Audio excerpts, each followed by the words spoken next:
Hey, good morning, Tim. Good morning. How are How are you you? doing? Yep.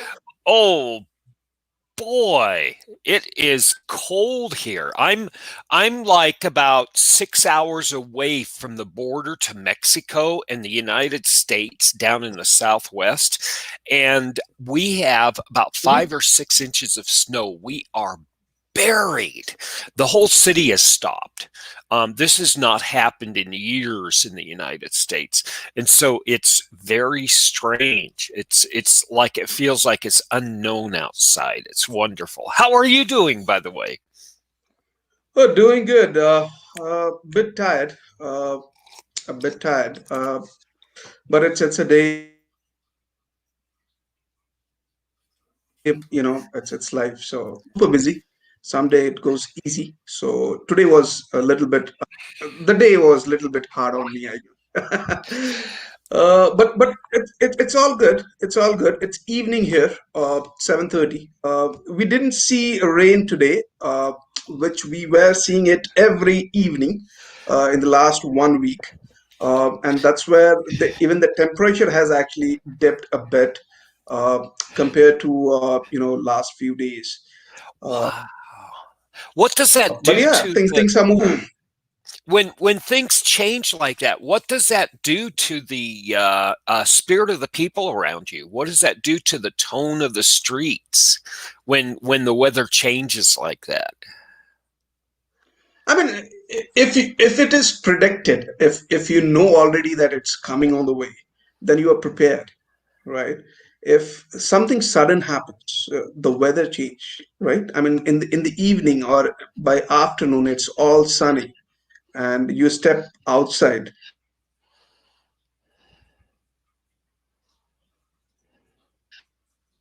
any rain, rain starts, right? Then you're confused, and then you think, okay, what's happening here?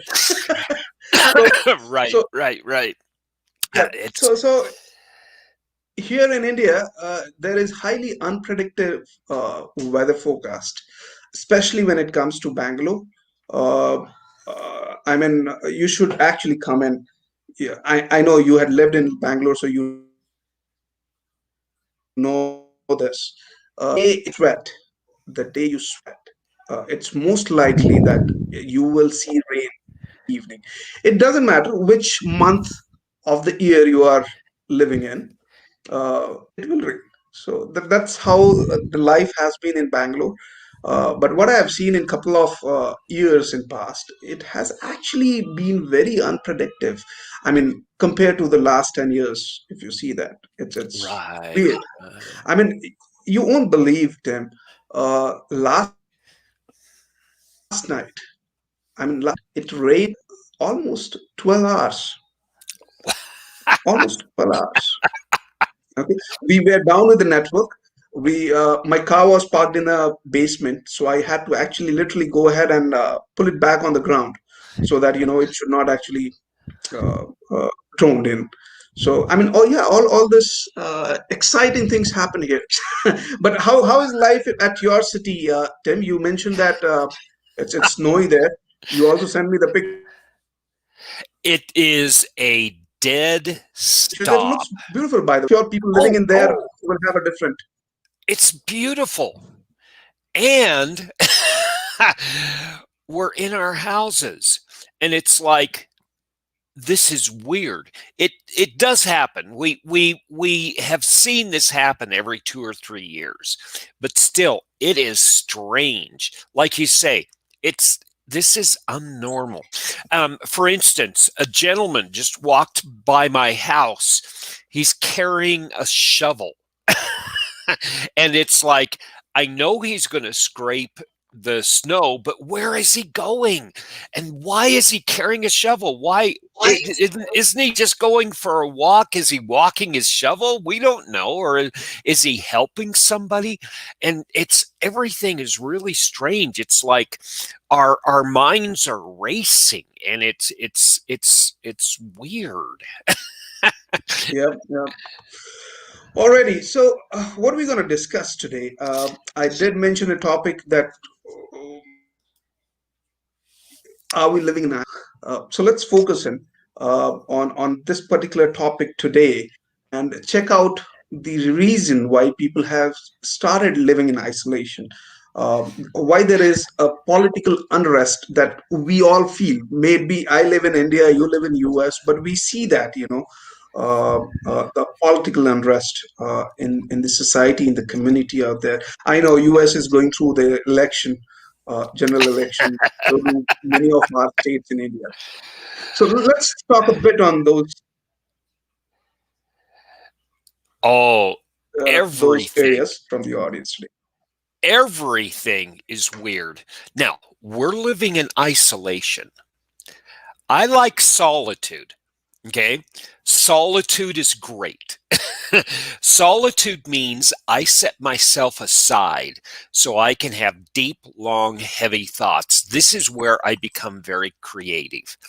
Isolation means I don't have control over that solitude. I cannot reach out and become part of something. And this is isolation is the scary side of the coin for solitude. People need three things, and you'll hear me say this all the time. I need to feel safe. I need to know that I'll have another meal and everything will be all right. And, the power's not going to be cut off and I'm going to have money come in next month. We need to feel that. And we need to have a sense of control. And solitude means that I can cut myself off from society for a little bit, and then I can rejoin society for a little bit. And when we don't have that sense of control, we're at the mercy. We're at the mercy of nature. We're at the mercy of government. We're at the mercy of everything. And we don't like that feeling. This is what isolation brings us. This is a big deal. And the problem is we've been living for 7 or 8 months this way, and there's promises that this is going to be over. And every day people come onto the TV and they say two things. One camp says this is going to go on for a while, possibly years. And then go ahead. No, I was just curious. Since you said this, do you mean that the people has started losing hope? Oh yeah. we're there are broad groups of us who now you know me. You know me. I know there's a better day. I know there's a light at the end of the tunnel. My research and my experience and the people around me, the camp I belong to, the tribe I belong to, knows that this is not going to last forever. But there is a broad swath of people, more than 50%, that have lost their hope. They think that this is the new normal, that this is not just passing, and that nothing is going to get better. This is what isolation can bring. And the problem is, it's that mysterious thing called unknown. And when you have unknown, your robot mind creates these images that are bigger than life, and you cannot challenge them. And this is what's scary right there. And we have people who are ruminating over politics, and they're facing this unknown. There are people who are looking at food as, I don't know if I'll have food tomorrow. They're looking at jobs. I don't know if I'll ever have a job. We're dealing with about 25 million people. We're only 220 million, by the way, here over in the United States. We're not up in the billions yet. And we're talking about 20 million who are saying, I'm never going to have a job again, and the government is never going to help me, and I'm going to be without food, and my family is going to starve. And so we have people from the East Coast who are moving. We have people from the West Coast who are moving because of this financial, but the West Coast, they're also moving because of the fires and because of the crazy weather. Here where we are, we're in the middle, and everybody thinks, oh, they're wonderful. We're wonderful because we live in a desert. Yeah. Go ahead. Yeah, I was just adding in the grass had been greener, isn't it? Oh, yeah. The grass always looks better in the neighbor's yard. And that's the problem. Um, we don't know how bad things are. We don't share the bad parts of life because we don't want people to think that we're poor off. We want everybody to think we're wonderful. We play a notorious game in this society. I'm better than you, and I always have to be better than you. And if I'm not better than you, I lose. And we'll talk more about this later. It's a very scary game too, because it's all or nothing. And the problem is it's very human to play this game. When we don't understand, when we're isolated, we fear. And when we fear, we make these monsters in our heads. And then we have to make ourselves feel better. And this is when things get sad, because we have to be better. And the problem is, if you don't have this internal thing that tells you you're all right, if you don't have this compass, we take the compasses of others and we take them without testing them. We don't test them against anything we have inside ourselves. So when our external compasses are threatened, we personally are threatened. Now, this comes across as news. This comes across as politics. This comes across as religion. This comes across as education. Everything is this way. Now, it's sad because of news, because news and social media play this game all the time. They don't care whether we feel good or bad. They just want us to watch, because news and media are paid by how many people are watching, not because how many people feel good or bad. So we have a roller coaster. We have politics that are a sideshow, that are not necessarily politics. They're like watching a soap opera on TV instead of getting work done, and it's very scary. Right. This is what polarization does, and this is what the whole game does. Hmm. So, in your idea, Tim, what do you think? How this isolation feeling can be broken? Is there a way we can get rid of that? So let's take it down to a scientific level, okay? And we'll look at this, and then in about 20 minutes we'll start looking at some prescriptive actions we can take. First of all, let's think of this as a physiological perception, okay? Now, Mhm. there is a guy by the name of Dunbar who did a little bit of research a few decades ago and said, you know what? The human mind is only capable of thinking of so many people. Mhm. I can only comprehend 120 to 150 individuals. Now, this is a theory.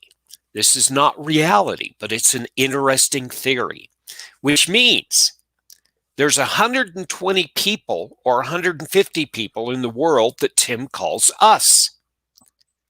Everything else is that great gray sea of them. Mhm. There's something physiological in our minds that sets us and them out. Now, let's talk about how ubiquitous and how devious this Dunbar's number is. Let's say that I have a 3-year-old child. It's been it's been 25 years since I've had a 3-year-old child in my house, but they're down for a nap, right? And the garbage man's coming by, and they're loud, and I think to myself, to the garbage man, oh, why don't they just be quiet? It's them.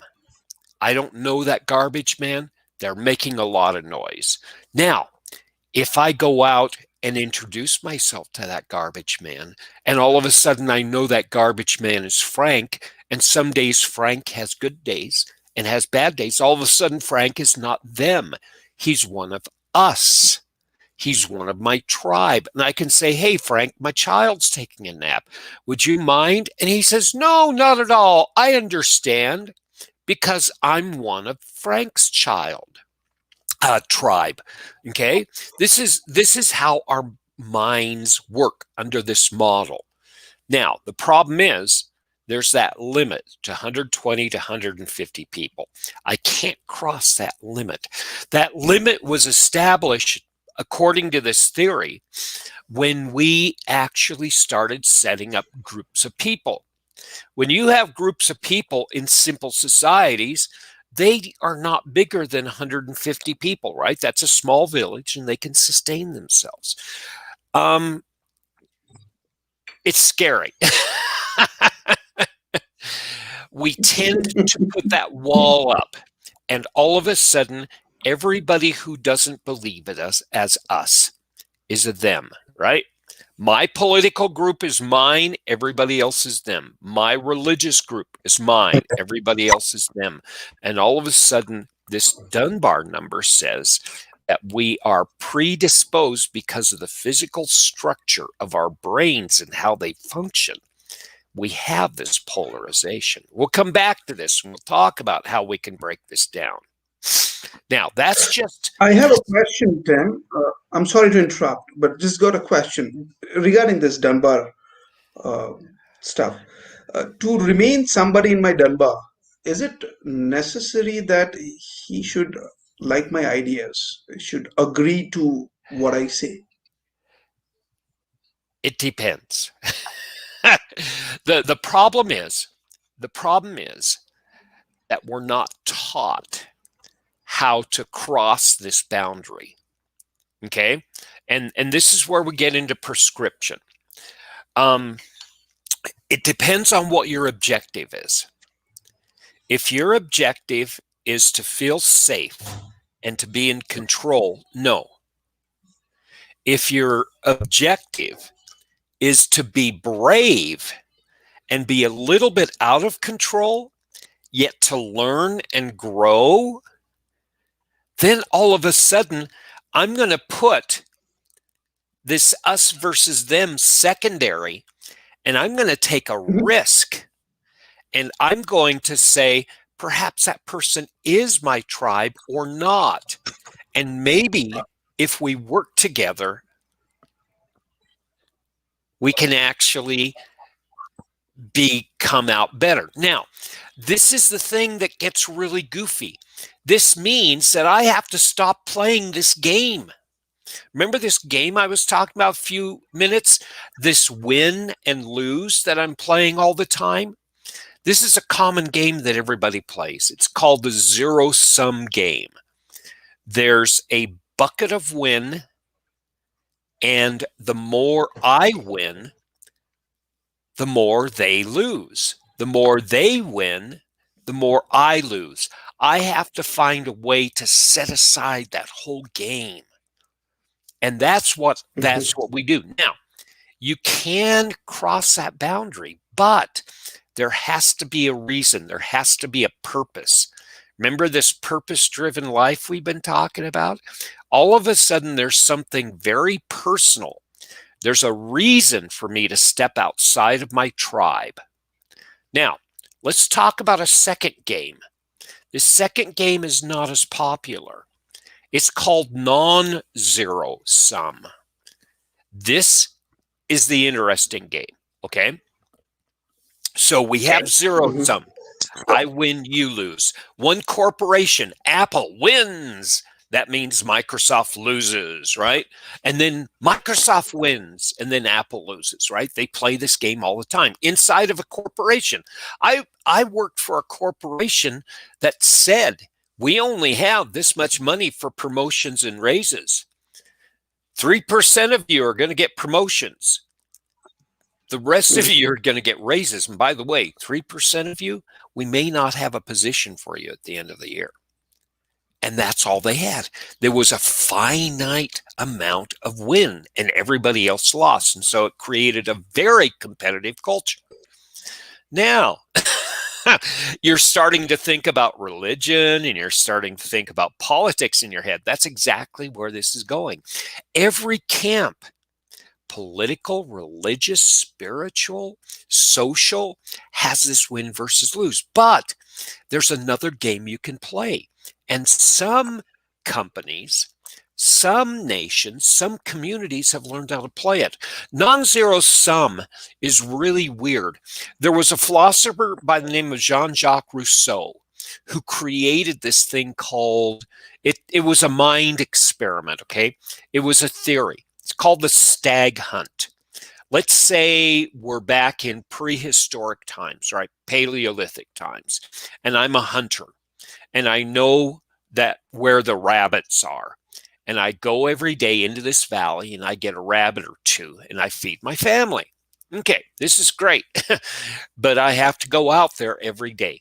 I have to hunt. And it's hard. And I have to be tricky. And some days I have to be more tricky and some days I can't be. But everything depends on how tricky I am. Okay? All of a sudden, one day, I look into this valley. There's another hunter. There's two things I can think about, okay?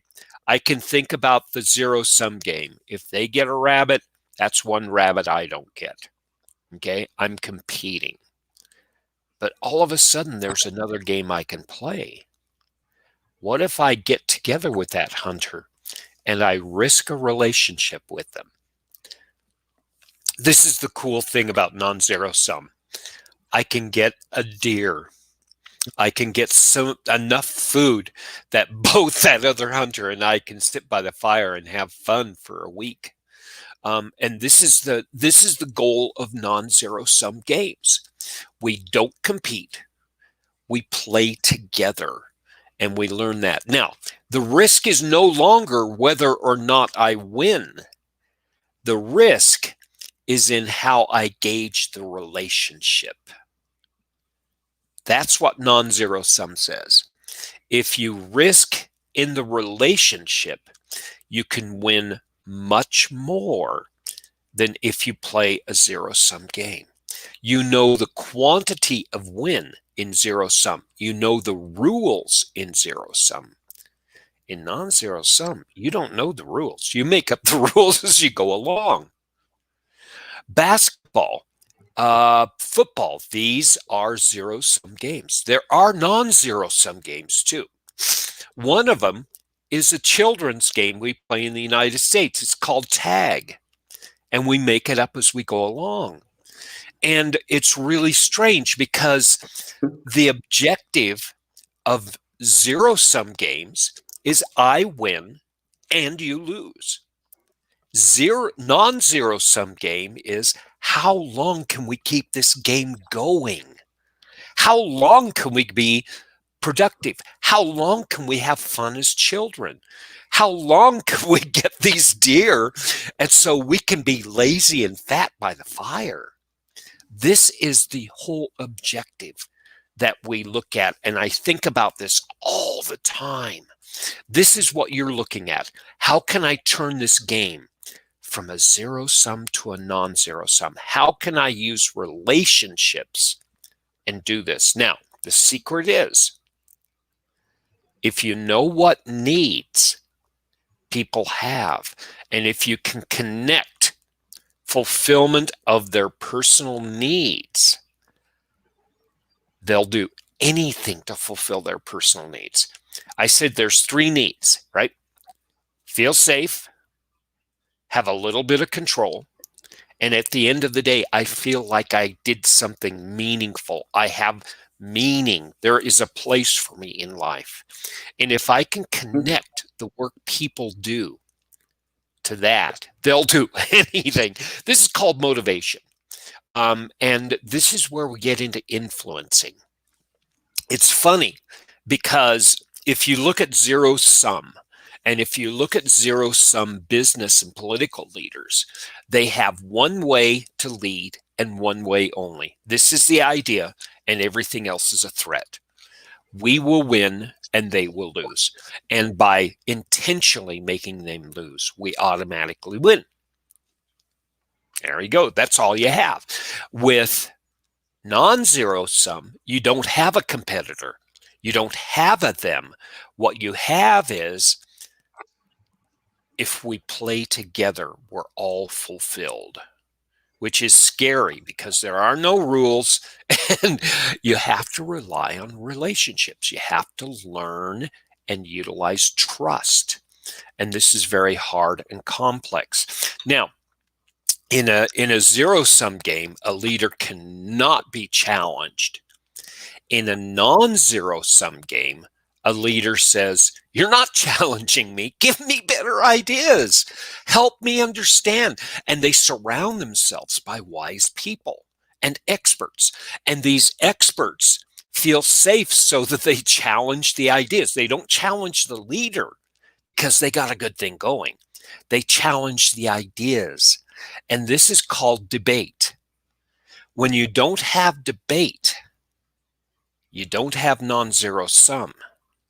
When you have external influences in whether I feel good or not, you have zero sum. When you're internally grounded, when you have a moral compass, you're ready for non-zero sum, because no matter how life changes, there's something inside you that says everything's okay. This is the whole objective that the philosophers were looking at. The old guys, they were saying, no, don't set your course by what's happening around you. Understand what's happening inside you. Understand what's going on inside this vast universe and know what you're about.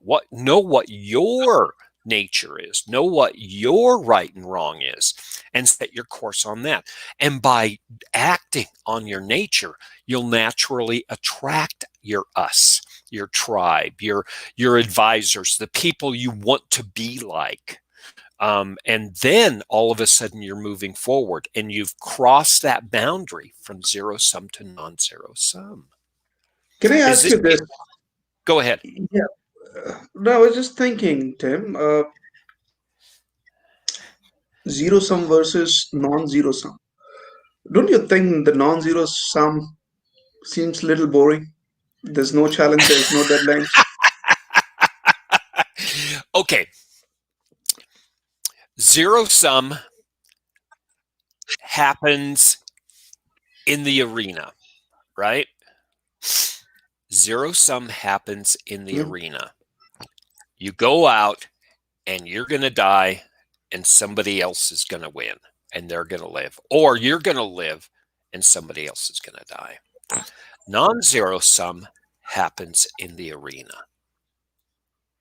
But non-zero sum is you saying, okay, I know what they want us to do, but if we put on a good show and if we really please them, we're both going to win. And we're going to live another day. And perhaps we're going to make money out of this. And perhaps we can do it so many years that they are going to free us and we can become citizens. Does that sound boring? Not to me, because I'm in the favor of non-zero sum. But I was talking with respect to the other people who likes challenges, who likes to be questioned, who So the likes to. problem, and the problem is, we Hmm. think that zero sum is boring, is not boring, and non-zero sum is boring. Okay, we think it is, but that's where the unknown is. And that's not just where the unknown is, that's where the constant unknown is. And we can continue to grow in that direction. And we're going to face greater and greater challenges. And not only that, but we're in control and it's unknown. So it's like having a better and better and better park that you take your children. It's a Mhm. better and better and better city that you have yet to explore. And if you get more and more people, if you feel relaxed, you can actually go to strangers and say, I've never tried that restaurant. Have you been there? And they can say, oh yeah, it was great. You should go there right now. And Mhm. this is what non-zero sum does. It's the great unknown. And most of us think zero sum's boring. No, is not boring. It's the boring side. You know what you're going to do, and Mhm. it's there. The game is never going to change, and that's what we are afraid of when we're in isolation. That this is going to continue the way it is. Now, Right. the problem is a zero sum world is set up so that we don't think about this. It's not that we have somebody in the back of the curtain hiding, watching us saying, we're going to keep you this way. No, we're naturally predisposed to be asleep, and we're naturally predisposed to be quiet so that we can actually keep this zero sum game going. There is a part of society that says if we keep this zero sum going, it's predictable and we can actually make a lot of money off of this. And the rest of society can just be asleep. They did this in Rome. Rome actually was wonderful. They had free entertainment, right? The games. They had free bread. Bread and circuses, right? That was the thing. That was how they controlled. Look at Mao's China. Mao's China was funded on the Little Red Book. And the Little Red Book says, keep people's minds empty and keep their bellies full. And this actually keeps them in a zero sum. In a non-zero sum game, sometimes you're hungry, sometimes you're not, but you're always challenged and you're always up to the challenge. You're always thinking. This is getting back to the coin. What side of the coin am I looking at? Do I want to flip the coin today? Do I want to flip the coin to a non-zero sum game, or do I want to stay at a zero sum game? And this is what every entrepreneur looks at. This is what every person on the planet looks at. Do I want to do I want to choose hope, or do I want to choose repetition? But these all Dunsbar, your zero sum, non-zero sum, these are all imaginary, or are they real? They're models. It's all perception. It's all perception. But the problem is, how much of our world is perception? Think about it. Let's let's break this down scientifically. How much of the spectrum of light do we see? Very small. How much of the sound frequencies of all the sound spectrum do we hear? Very little. So we don't know what's beyond that. And we're small. Our pets have a more larger range. We don't know what they see and what they hear. We don't know that they're working with a bigger universe than we do. Now, that's only physical boundaries. We have intellectual boundaries too. We only can think inside of what we think around.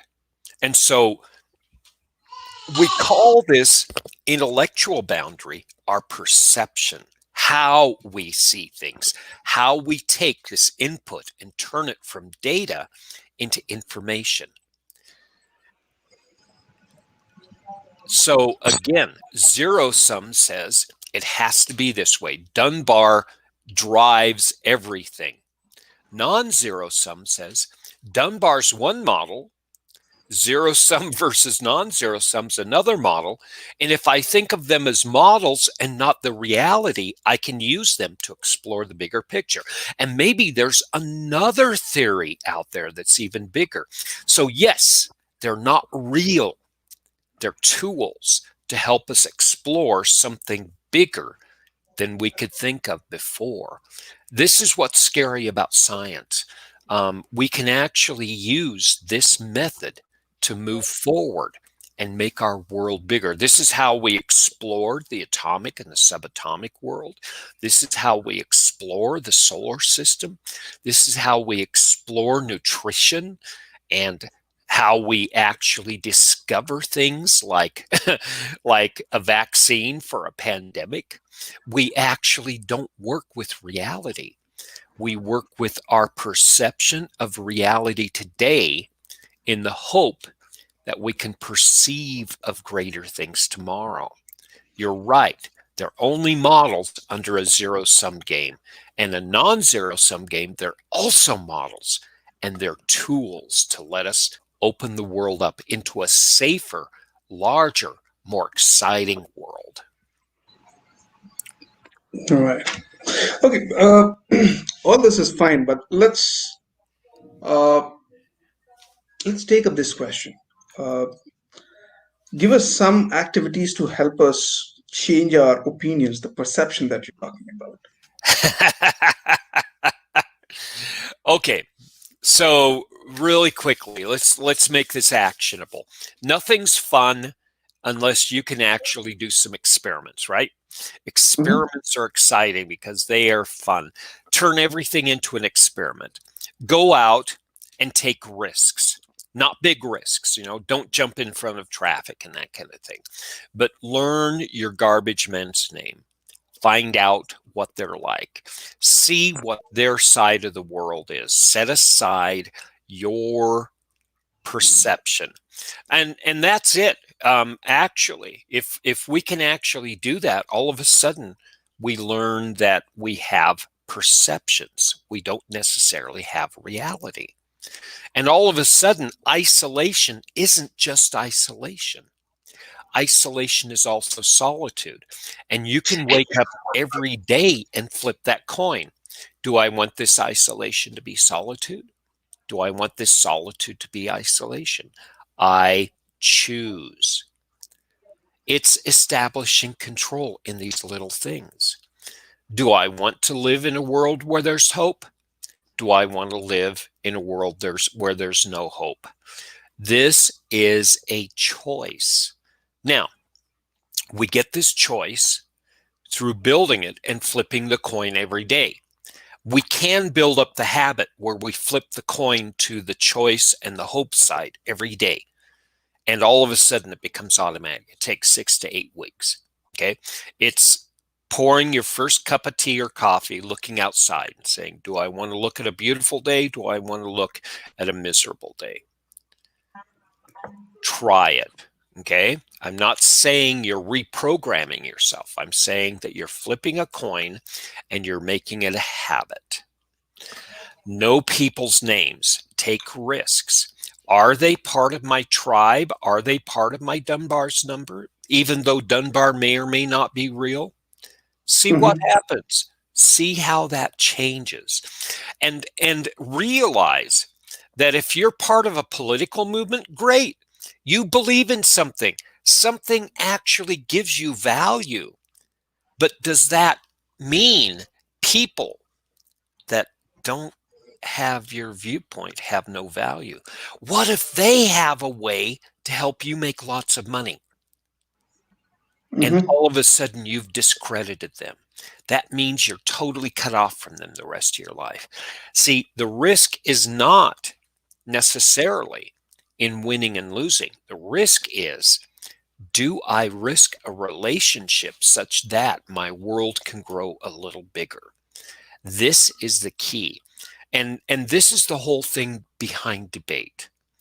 Debate has to do with influence, and we influence through logic, we influence through emotion, through feeling, and we also influence through our moral compass, or what we feel is wrong or right. Not what we've learned is wrong or right, because that's outside, but what we feel is wrong or right.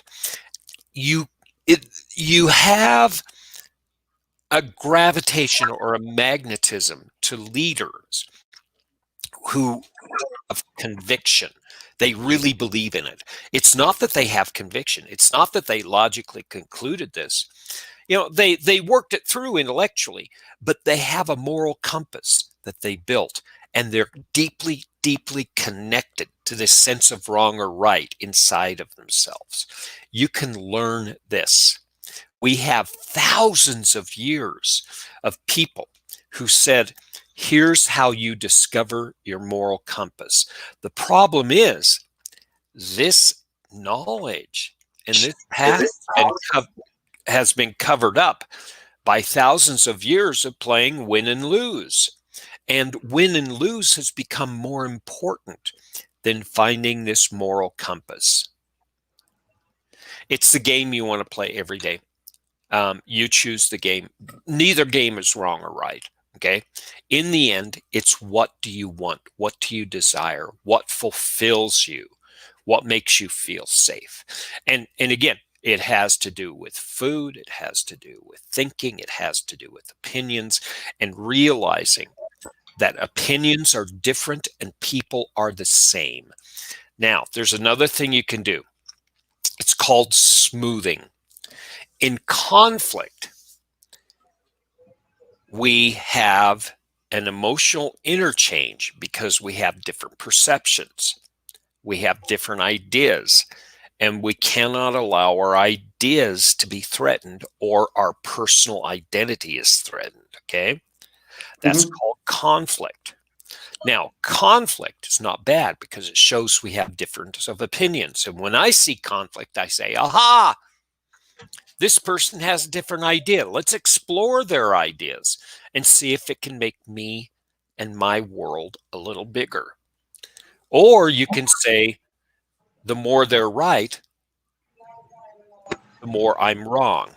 And all of a sudden, my world gets smaller. Now, if I can manage that conflict, if I can flip the coin to a non-zero sum, I can actually do this. There's a strategy in conflict management called smoothing. Smoothing means that if I can find something in common with that other person, yeah, if I can find something common in that person, it doesn't matter what it is. All of a sudden, they're part of my Dunbar's number, right? It doesn't matter. Did you go to the same university? Did you have the same type of job? If you're entrepreneurs, did you ever work with another client? And if you've worked with the same client, you can tell some wonderful stories. And it goes on and on and on. Flavor of ice cream, vanilla, pizza, right? All these foods, if you have an affinity for the same food, all of a sudden your Dunbar boundary has been crossed and you're one of us. It doesn't matter how silly it is. Do I have children? Do I enjoy getting up early in the morning? Do I exercise? This is why when we start to get to know people, we explore what they are beyond just our interactions. We want to know whether they're one of us or them. We naturally do this, and you can actually harness this. You can consciously do that. As an entrepreneur, you do it naturally. This is what you do. As a leader of a corporation, you do this naturally, right? Are you us or are you them? You know that us will keep us together. But you know that if you leave the door open to them, you're going to grow. Does that give you some ideas of the direction we can go with this? Oh, yeah. This is, I mean, I just believe what happens to people understanding and why are they so confused? I mean, after listening you, I find it so easy. So it is. It is. We have these tools inside us. First of all, we were never taught these tools. Second of all, we've never played with these tools. This is fun. These are games. It's the reason why they're called games, because they're little experiments. They're things for us to do, and they're not real. Zero sum versus non-zero sum. It's a theory. It's not even real.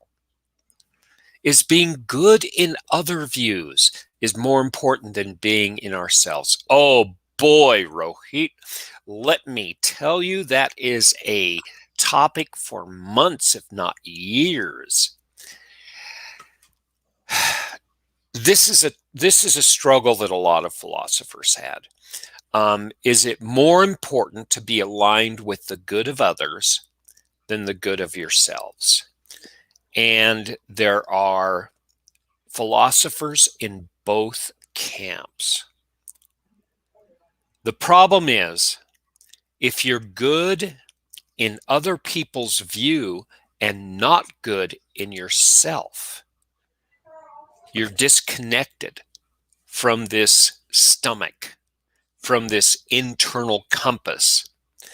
And I've discovered for myself personally, I don't feel comfortable. I don't say it's more important, but it just doesn't feel right.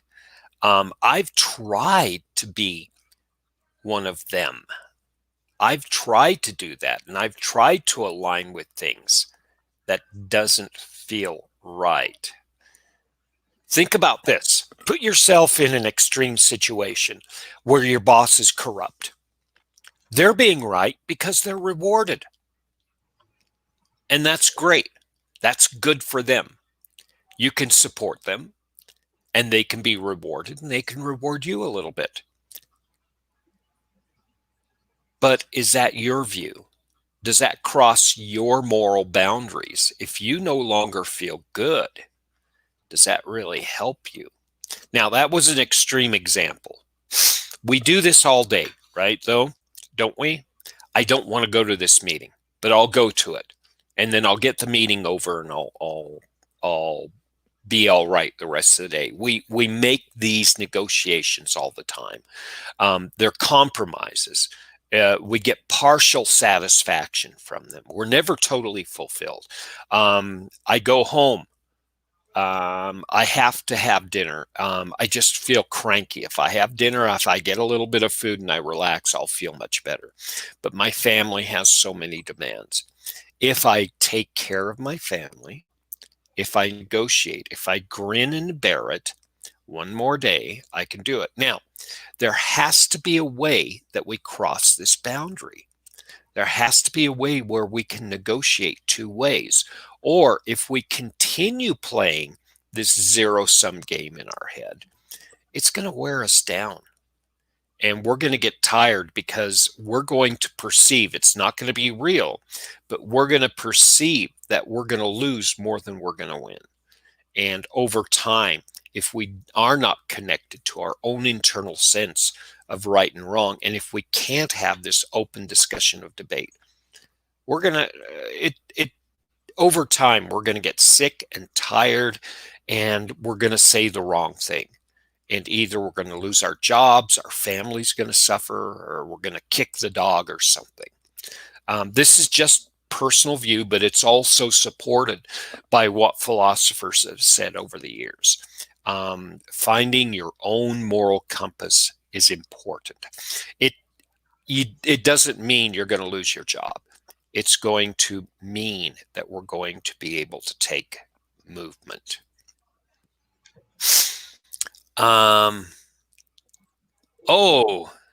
It's not enough to live. We have to be a part of people's judgment without that. So it's funny. It's funny you should say that, Rohit. Yesterday, I was reading Meditations by Marcus Aurelius, one of my favorite books. And he thought about what you're thinking about all the time, okay? And he said that not only people are good, but groups are good and societies are good. And there is a nature to society.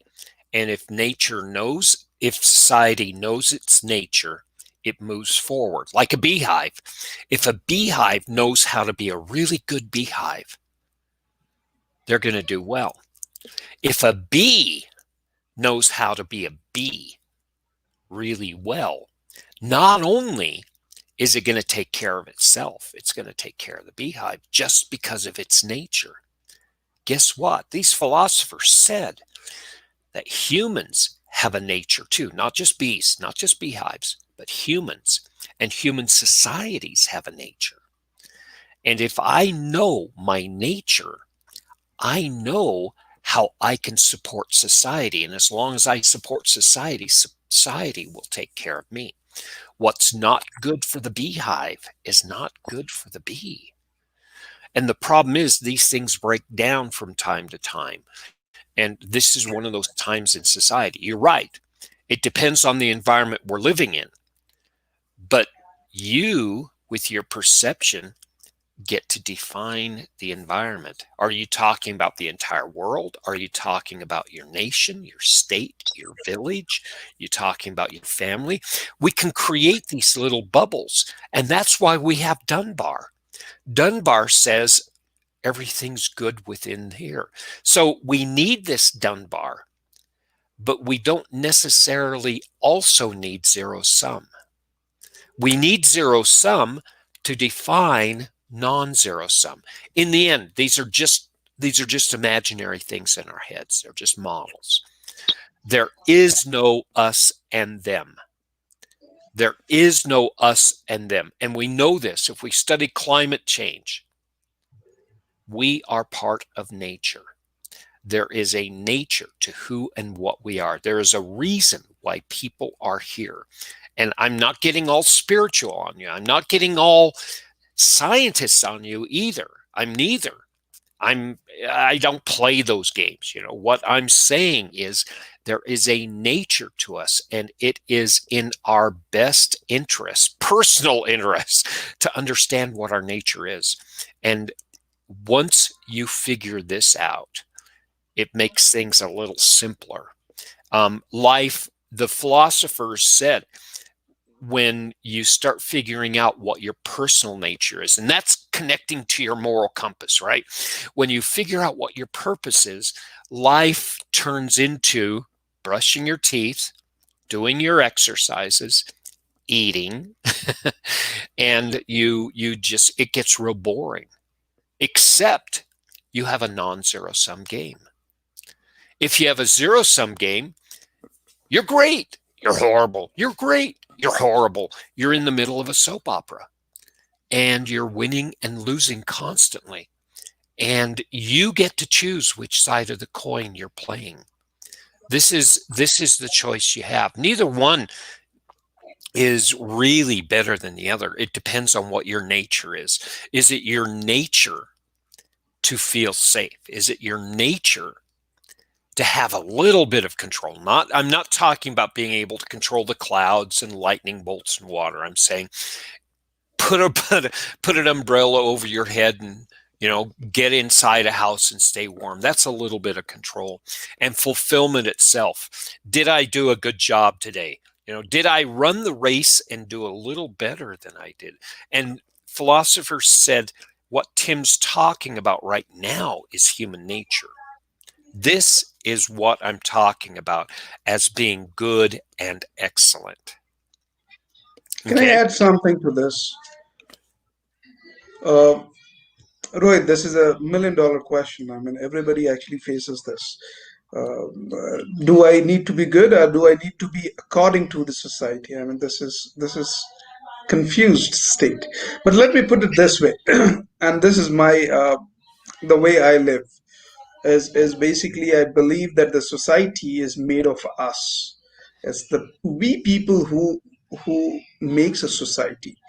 So it's very important that we, that's I, right, uh, become good, be good, behave good, right? So whatever makes you feel that you doing good is good to the society, I think you should do that.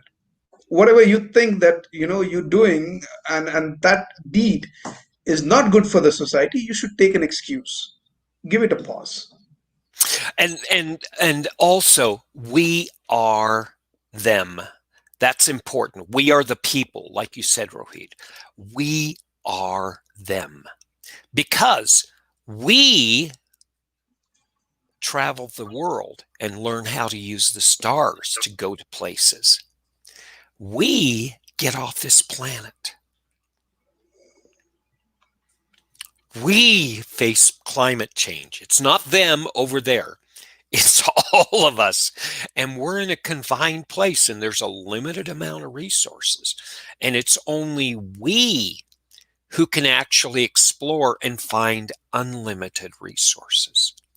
It's only we who can figure out how to live in peace with them. It's not us versus them that figure this out. It's we. Yeah, I agree totally. This is what we struggle with. This is why spiritual people sit under trees for years to figure this stuff out. Philosophers did it. Yes, it's exactly. It's the identification that you are something bigger than you can comprehend. And that's what gives me hope, is that I've played with this idea for decades, and it just gets more and more interesting. What if I risk with that hunter? Can I sit by the fire and be fat and lazy for a few days? Or can I get outside the solar system? Or can I figure out how to keep this ball of dirt spinning longer than my children exist? That's the glory of playing the game of non-zero sum, and that's the glory of playing we. I'm going into the space where that this we you're talking about is the non-zero sum game. It's transcending this us versus them boundary. I mean, your non-zero sum game, Tim. Rohit. I feel it actually takes you towards the greatness. Where the winning and losing is beyond your deeds that you do. Uh, I mean, this sounds spiritual, but yeah, I can't stop myself from telling this. Well, and you're exactly right. It's not spiritual. It's something way beyond spiritual and religious and social and psychological. This is basically human nature. Like I said, this is what I say about understanding what it means to be a human. It transcends spirituality, and it transcends all these things. And we can explore it and use different languages. We can use the language of science. We can use the language of religion. And the beautiful people in the world had done this. The Buckminster Fullers, the Joseph Campbells, the Senecas, the Epictetuses, all these people they went into solitude, and they studied this, and they thought about this, and they came back, and they were no longer the same person. And all of a sudden they had these strange magical thoughts. They were very bizarre people, and they said, there's another game going on. And Rohit, you can be one of these strange people. It's not saying things loud. It's saying things. It's exploring. And by just being one of the people who explores this, you make change. You move through the world as a we, and you get noticed, and you find tribes of we who are out there. That's the glorious thing. We're out here, man. Yeah, it's very important that whatever we do it keeping in mind that it should do good to the society. I mean, making a society good and a more livelihood is our responsibility. It's something that we do, right? Let's work it towards that, and I think your question will get answered automatically. And Kumar, let's actually talk about some things in the next 2 or 3 weeks, okay? One of the Yeah. things I'd like to explore with you is, if we have these zero-sum games going on, how can we turn that into a we? If we have things that are so polarized that it's never going to change, we've set the course. What can we do then? How can we do this? Can I go back to a village that had such a disruption that they had a civil war inside of it? And can I make changes there? If I had a corporation where the CEO did something so horrible it demoralized the whole corporation, can I move in and help them? This is the discussion I want to have with you. How do we help people who have had such disruption in their lives? And if we can help people, we can help bees. And if we can help bees, we can help hives. True. True. All right. Great. Good. Good. Uh, we have just crossed 60 minutes, Tim. Rohit has something to say. This is silly one. How much time will it take to recover from this global pandemic? I have a silly answer, but let me think about that. And Rohit, I will carry this question forward, okay? And we'll start with this, and I'll use this, um, um, and we'll frame this for our next conversation, okay? I think we may have something to talk about different next week, but I'll save this question and we'll talk about it, okay? That's a good one. Yeah, let's take this question on our next Tuesday. I think we're gonna come live on this Thursday as well, Tim, along Yeah, with Mark. I think we need to talk about what was it? Isolation more. And Yeah, let's talk about isolation on Thursday, and then next Tuesday we can talk about this whole idea of what will it take to end the pandemic. But yeah, we'll talk about it. right. So this coming Thursday, we'll have one more guest, Mark Gokin, to talk about uh, and discuss on the topic of isolation, work isolation, family isolation, and a lot more things we'll discuss. So I look forward to see you people on coming Thursday, 7:30 p.m. India time, and thank you so much for joining in today. Thank you, and Thank you, Tim. thank you for the great questions, and thank you as always, Kumar. It's a wonderful cold day and a great way to start. Thank you so much. Enjoy the rest of the day. Yeah, you too. Thanks, everyone.